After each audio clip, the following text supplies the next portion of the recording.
It seems like nowadays it's harder than ever to find new relationships with people and to strike up conversations with people you don't already have immediate access to. Research has shown that as many as 8 out of 10 Gen Z feel some sense of loneliness, and it really shouldn't feel that way when we have access to more people now than we ever have in human history. So why is it then that we have such a hard time just meeting a handful of friends when something in our pocket can speak to millions of people at once? I'm not going to claim to have all the answers to this question, but I think a big reason why is the fact that none of us really know how to talk to strangers in a way that blossoms into genuine relationships. And I'm not just talking about romantic relationships either. Developing new friendships, finding new partners, developing interpersonal skills that can help in things like business. Having the tools you need to make that first positive engagement can go a long way in improving yourself, and it can lead to a life that just feels less lonely overall and more fulfilled. So without further ado, let's talk about how to talk to strangers and just some tips I've gotten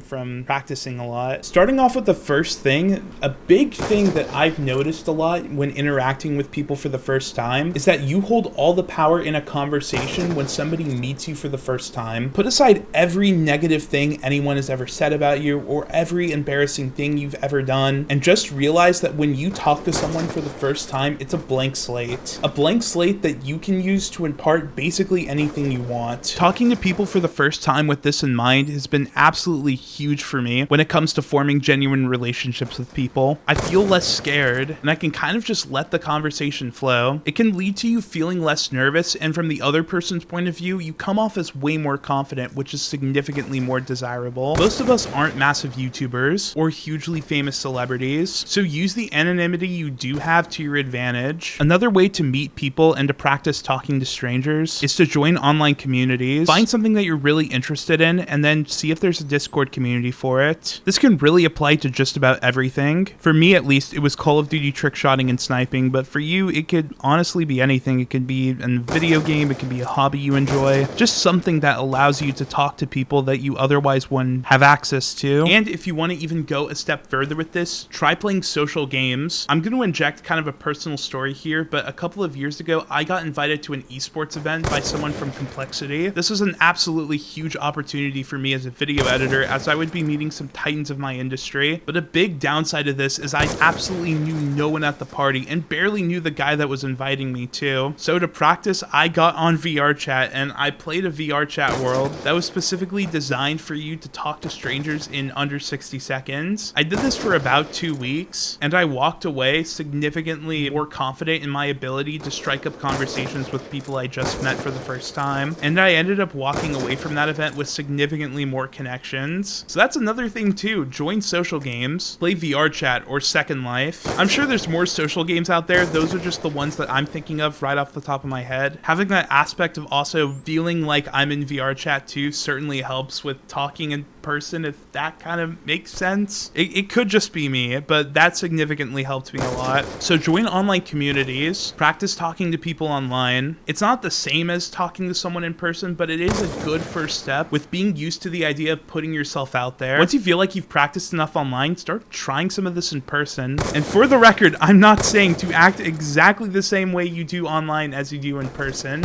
Reading a room is kind of hard to do at first, but it's definitely a skill you should invest in. It's a skill I feel like a lot more people can invest in, but kind of feel out the vibe of a space you're in and try to adjust your vibe accordingly, if that makes sense. If you're over the age of 21, for me at least, having a few drinks helps a lot with me feeling less anxious and feeling like I can more easily talk to people. Again, be responsible. Don't drink an entire bottle of whiskey and then get on the highway. I'm gonna be very upset if I find out some of you guys are drunk crashers. But go to concerts, go to bars, or try this new strat that I found recently of joining Facebook groups and going to meetups, or if there isn't a meetup in your area, organize one. Participate in a hobby that you really enjoy. Do something, honestly. The hardest part of talking to someone for the first time is just doing it. You have all these thoughts in the back of your head of, what if I fail? What if I fail?